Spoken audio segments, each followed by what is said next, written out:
J'essaie d'innover un peu sur le cadrage. Je sais pas trop encore à quoi ça ressemble, mais bon, j'aime plutôt bien. Bonjour et bienvenue dans encore un nouveau concept de Classroom. Aujourd'hui, j'ai un petit concept un peu particulier, dans le sens où j'ai toujours envie de parler d'histoire. Ça ne change pas. Sauf qu'il y a beaucoup trop de sujets qui m'intéressent, et que du coup, je ne sais jamais par où commencer. Je les note en fait au fur et à mesure, soit sur des post-it, soit sur mon ordinateur. Sauf que ça s'accumule et que au fil du temps, soit j'ai plus envie parce que j'ai la flemme, soit j'oublie complètement que j'avais noté ces sujets-là. Donc pour aujourd'hui, en mémoire à tous ces sujets que j'ai abandonnés lâchement sur mon ordi, sur les post-it que j'ai potentiellement jetés, je vais vous présenter en tout, il y en a combien ?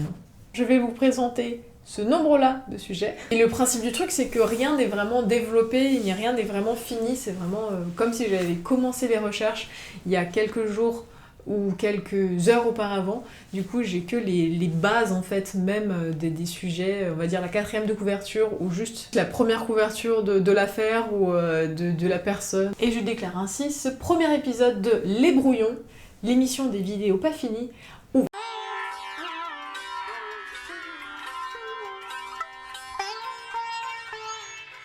Pour ce sujet, c'est parti à l'origine d'une discussion que j'avais eue quand j'étais rentrée chez mes vieux en Bretagne, où j'avais rencontré une madame coréenne qui travaille à l'école coréenne de Brest, avec qui on a échangé, et qui m'avait raconté, on parlait un peu histoire, etc., et on en est venu à parler politique, et on a discuté un peu du coup de Kim Dae-jung, qui est un des présidents que je connais le moins. Non, c'est pas celui que je connais le moins, mais disons que je connais que les trucs bien qu'il a fait, alors qu'il y a probablement eu des crasses dans le lot. Donc voilà, j'ai pas trop envie de m'avancer trop vite. Mais elle avait abordé un thème en fait que je trouvais ça trop cool, et de base je voulais en faire un short, mais que je n'ai pas fait. Pourquoi ? Parce que au fur et à mesure de mes recherches, j'ai trouvé des trucs très contradictoires, et du coup j'avais pas envie de me prononcer tout de suite, donc je vais vous dire là à peu près de quoi il en était. Alors c'était la raison de pourquoi Kim Dae-jung, donc l'ancien président de Corée de 1998 à 2003, si je dis pas de bêtises, je l'ai pas noté mais ça doit être un bail du style.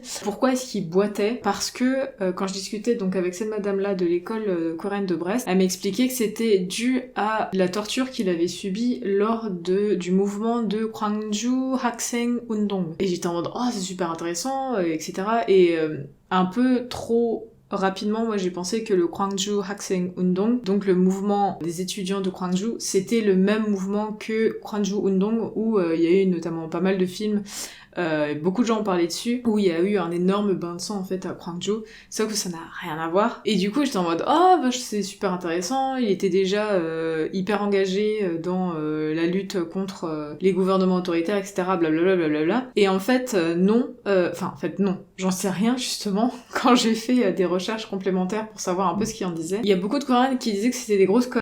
Et en fait que cette blessure était due à un accident de la circulation, un accident de voiture qu'il a vu dans les années 70. Si je me plante pas, c'était vers 72. C'est des propos que le président lui-même, enfin l'ancien président lui-même a dit lors d'interviews. Donc j'avoue que je suis un peu en mode pourquoi est-ce que les gens disent que c'est dû à la torture qu'il a vue quand il était jeune alors qu'il a dit lui-même que c'était un accident de voiture. Donc là-dessus, j'avoue que je trouvais au départ l'histoire assez intéressante de dire ouais Kim Dae-jung il boite parce que oh le pauvre, et la torture et tout machin. Sauf que quand on cherche un peu, en fait, c'est contradictoire avec d'autres informations. Et il y a pas mal de Coréens qui crachent un peu dessus cette affaire, que ça vienne de torture ou que ça vienne de cet accident de voiture.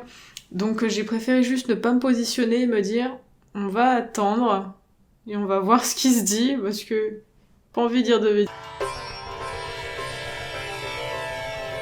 Le Gwangju Hakseng Undong, c'est justement en faisant des recherches sur Kim Dae-jung que j'ai rencontré, que j'ai découvert cette affaire du Gwangju Hakseng Undong que je n'avais jamais entendu avant en fait. Et comme je le disais précédemment, je pensais naïvement que c'était le mouvement de Gwangju où il y a eu cette tuerie de masse, etc.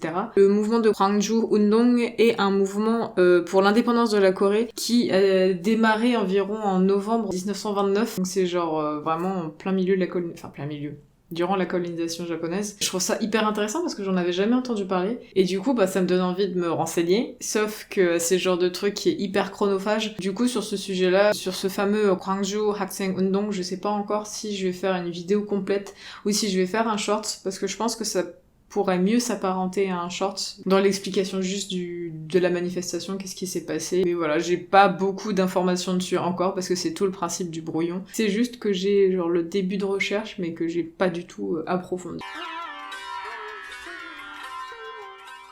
Alors pour le Kimlip Amsal Sakon, qui grosso modo on pourrait traduire par l'affaire de l'assassinat de Kimlip, c'est en référence à un bouquin, c'est ce bouquin-là. Toklipundong Yeonjeol, pas du tout.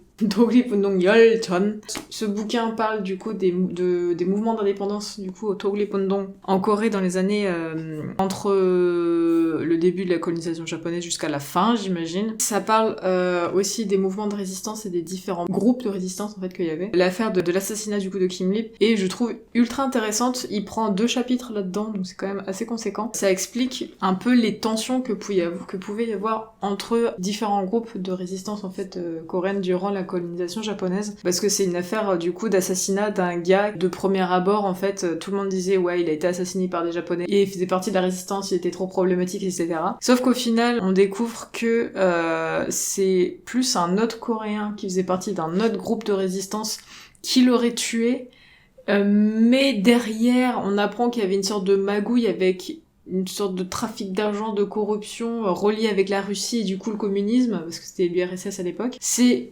ultra compliqué. Je pense en format affaires classées, ça pourrait être hyper intéressant pour un peu montrer les backstage de la résistance en Corée pendant la résistance coréenne pendant la colonisation japonaise. Je pense que ça peut être grave intéressant. Comme d'habitude, dites-moi ce que vous en pensez dans les commentaires. Je me souviens très clairement de là où c'est parti. J'étais en train de regarder une vidéo sur la chaîne de Jeannot se livre, dont la vidéo c'est comment TikTok bouleverse l'industrie du livre, que j'ai trouvé ultra intéressante d'ailleurs. Soit dit en passant, je le mettrai dans le i si c'est là ou là, j'en ai strictement aucune idée, mais vous avez compris le bail. En fait, j'aimais bien extrapoler un peu les faits qui étaient dits dedans en disant que grâce aux jeunes femmes qui partageaient la lecture sur TikTok, il y avait des bouquins qui connaissaient genre une sorte de renaissance, qui se revendaient de nouveau alors qu'ils avaient été complètement oubliés leur première publication, et que du coup c'est grâce aux femmes que l'industrie du livre ne meurt pas et que du coup il y a plein de bouquins qui se vendent. Enfin c'est un raccourci qui est extrême, je conçois. Allez voir sa vidéo, ce sera beaucoup plus simple. J'aimais bien faire ce raccourci-là, dans le sens où ça me rappelait le cas de, en Corée, évidemment, après la création de l'alphabet du Hangul, du coup, en 1443. Cet alphabet-là a été banni assez rapidement par les successeurs de Sejong, parce que ça donnait trop de pouvoir en fait au peuple pour communiquer entre eux en fait tout simplement, parce que avant c'était des caractères chinois qui étaient utilisés et les caractères chinois c'est bien plus élitiste, etc. C'est pour la haute, et donner autant de pouvoir avec un alphabet aussi simple à apprendre pour les bas peuples, ça leur donnait un pouvoir incommensurable. Et du coup quand cet alphabet a été banni, les premières personnes à le réutiliser c'était les femmes, en effet. C'était les nanas qui plus facilement récupéraient l'alphabet. Récupérer, je sais pas si c'est le mot, mais bref. Et grâce à elles, au travers des siècles, elles ont permis la conservation, le développement, en fait, la préservation de l'alphabet. Notamment d'abord en écrivant des lettres à droite à gauche pour juste entre elles, puis ensuite en traduisant des classiques chinois, puis ensuite en écrivant des romans. Et je trouvais que c'était un sujet ultra intéressant de faire le parallèle entre justement cette vidéo TikTok là et l'histoire de Corée jadis. De début je voulais faire un shorts dessus, sauf que comme il faut bien rappeler le contexte avant la création de l'alphabet, donc avec tout ce qui est les emprunts des caractères chinois, etc. Je me suis dit en 1 minute ça va être impossible de traiter le sujet. Et du coup, je me suis dit, ce sera peut-être l'occasion de faire un classroom dessus. J'ai en tout cas commencé à imprimer des documents sur le sujet, que je trouve ultra intéressant. Potentiellement, dans quelques mois, il pourrait y avoir un classroom sur les femmes et la littérature sur la chaîne, parce que je trouve ça super intéressant. Ce sujet-là, je me souviens l'avoir noté il y a un peu plus d'1 an.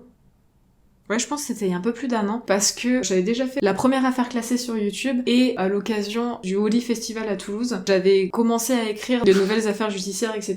Et du coup, à me renseigner sur de nouvelles affaires judiciaires, et c'est un peu comme ça que je suis tombée dans le monde de la pègre coréenne. très badant. Mais j'ai trouvé ça ultra intéressant parce que ça montre à quel point ils peuvent être proches et liés avec le gouvernement et la politique en fait dans la sphère politique coréenne. J'avais noté ça il y a du coup très longtemps. Entre-temps, il y a beaucoup d'épisodes de Classroom qui sont passés qui me paraissaient plus intéressants à traiter. Du coup, il y a ce sujet-là qui est toujours sur mon post-it mais que j'ai toujours pas traité. Donc peut-être que ça viendra. Si je le fais, je pense que ce sera un classroom un peu chronologique, en disant les différentes générations de mafia qu'il y a eu. La raison pour laquelle j'avais vraiment envie de faire cette vidéo, j'ai découvert que le chef de gang des Yangenipa, je crois que c'est comme ça que s'appelait ce gang-là, en fait a une chaîne YouTube. Alors c'est une reconversion très chelou. Oui, il a fait de la tôle. Et heureusement, j'ai envie de dire, parce qu'il a quand même tué pas mal de gens. Et en fait, quand il était en prison, si je me rappelle bien, quand il était en prison, il s'est converti à je ne sais quelle religion, et du coup, maintenant, il a entendu la voix de Dieu, et il veut prêcher la bonne parole de Dieu sur sa chaîne. C'est assez étrange, je suis pas là pour juger, même si j'ai forcément un avis, mais du coup, ce qui est encore peut-être plus étrange, c'est que j'ai très envie de discuter avec lui. Très envie de faire, bon, racontez-moi votre vie, mais restez un peu loin, parce que... pas envie de mourir, vous voyez. Mais ouais, ça m'a donné envie de parler de la mafia coréenne et de vraiment échanger avec ce mec-là parce que je pense que ça peut être super intéressant. Mais en gardant cet énorme disclaimer du « ce mec a tué des gens et a fait de la tôle ». Ça va être un sujet qui est ultra délicat, il faudra mettre des disclaimers partout, mais j'ai quand même très envie de le faire. Alors oui, c'est un titre un peu pompeux, je vous l'accorde. C'est un titre un peu aguicheur, mais pas un titre putaclic. J'avais envie de parler du mandat de... Comment il s'appelle déjà? Le mandat du président Kim Young-sam. Qui pour le coup, lui, je connais rien. Je sais pas du tout ce qu'il a fait comme chose en politique. Mais je sais que pendant son mandat, il y a une succession de bails horribles. Et j'avais envie de parler du coup de toutes ces galères-là, de tout ce qui s'est passé pendant son mandat, parce que ça reflète l'évolution de la croissance de l'économie coréenne, je pense, à mon humble avis. Dans le sens où, par exemple, un des sujets que j'avais envie de vous parler, c'était Samphung Baekwajam Pongke Sago, bref, c'est l'affaire de l'effondrement du grand magasin Samphung, qui a été ultra meurtrier, qui a été et c'est une affaire absolument atroce et horrible, dans le sens où, pour vraiment résumer très rapidement, c'était un énorme centre commercial qui s'est juste effondré.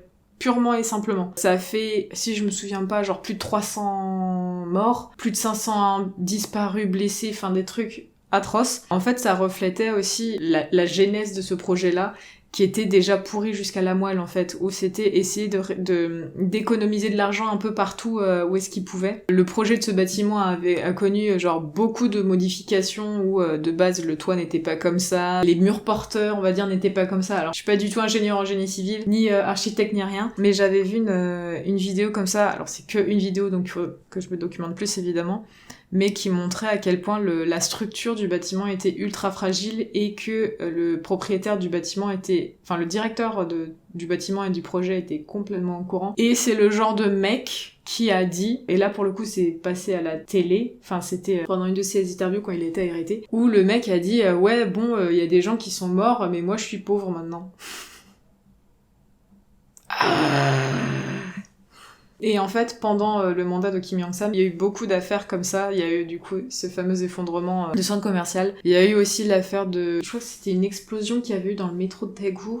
Et je sais plus quelle année. Mais je me suis dit, ça pourrait être intéressant de voir un peu, juste factuellement, toutes ces affaires-là, parce que je trouve ça quand même intéressant. Souvent, c'est plus que juste, genre, une catastrophe humaine sur l'instant. C'est qu'il y a eu des choses avant qui nécessitent qu'on en parle, comme la négligence totale du directeur de ce centre commercial. Bref, je trouve ça ultra intéressant. Ça, ce sera forcément une vidéo de Classroom bien plus longue. Je sais pas comment est-ce que je la produirai, mais dites-moi ce que vous en pensez. Je pense que c'est plutôt cool comme...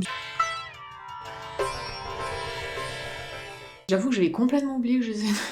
Pour le Kangyangdae Pokengchisa Sakon, donc c'était en avril 91. Bon, pour faire simple, j'ai juste fait un méga copier-coller dans Google de ce que disait l'encyclopédie de la culture coréenne sur internet. Un peu la flemme de chercher plus loin. De toute façon, c'est le principe de la vidéo, c'est des brouillons.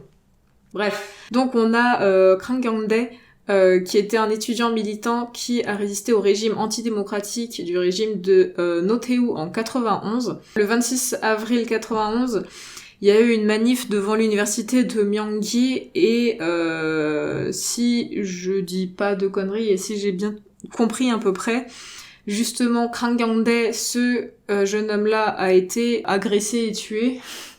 On adore les bails comme d'habitude. Et ça a déclenché une méga lutte en fait en 91. Alors c'est un sujet qui est hyper badant, mais moi qui m'intéresse beaucoup. C'est comme les affaires avec Lee Han-yeol, Yoon Dong-ju et Jeon Tae-il dont j'ai déjà abordé sur la chaîne. C'est-à-dire que c'est des personnes ultra jeunes qui sont battues de ouf pour leur pays, pour le bon développement de leur pays, pour juste qu'ils puissent vivre en fait. J'avais jamais entendu parler de cette histoire de base, mais comme là ça parle encore d'un jeune étudiant qui a été tué et qui a déclenché justement une nouvelle manifestation, suivant que je m'y connais pas non plus de ouf sur le mandat de Notheu, donc ça serait l'occasion aussi de me documenter plus sur sa politique à lui, mais je me dis ça pourrait être grave intéressant, et de toute façon je pense que je l'aborderai aussi, je sais pas comment est-ce que je l'aborderai.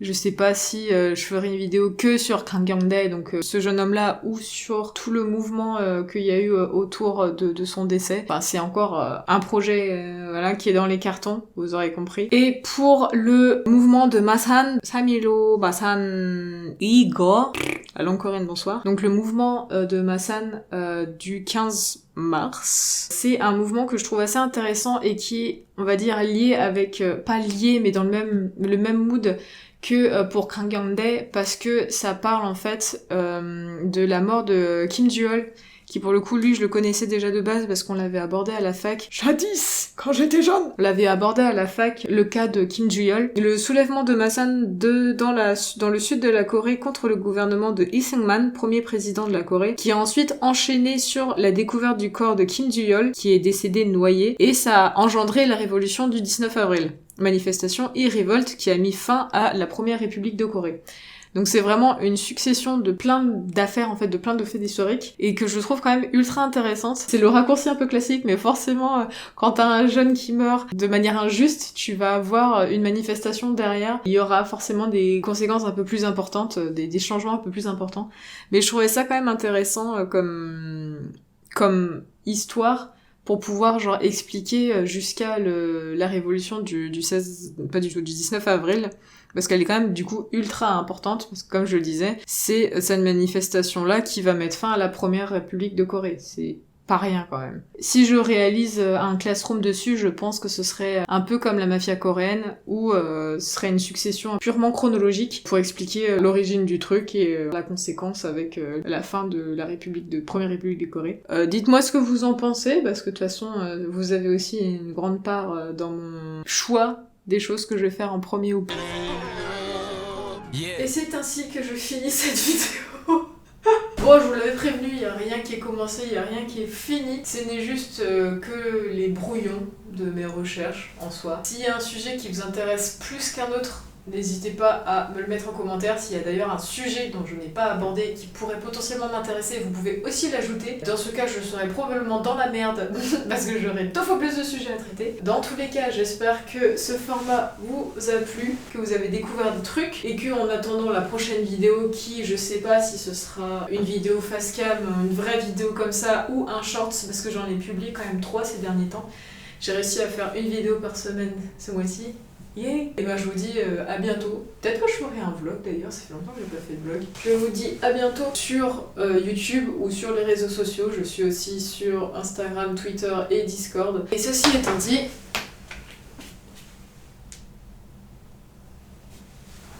fini.